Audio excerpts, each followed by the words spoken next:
Mga sisi, tingnan nyo itong nabili kong spoon and fork. Napakaganda niya, oh. Diba? Matibay. Hindi to kinakalawang. Ang ganda niya. 6 pieces fork, 6 pieces spoon. I-check nyo lang sa yellow basket kung gusto nyo ng spoon lang or fork, pwede. Makaganda niya. Nakabalot po to isa-isa. Maganda pong balot nito mga sisi ko. Ganito yung balot niya.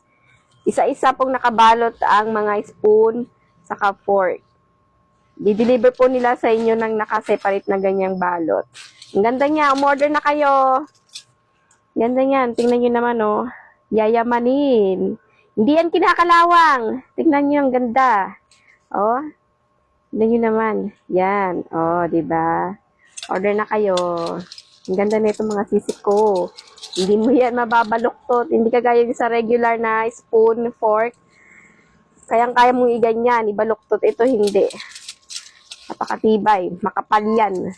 Umorder na kayo. Mura lang yan. Sa mga mahilig bumili ng gamit sa bahay, sa kusina. Yan. I-check nyo na sa yellow basket. Nasa yellow basket po ang link. Pumili na po kayo. Kung gusto nyo ng fork or spoon, order na. Napakaganda niyan. Order na guys. Sa yellow basket lang.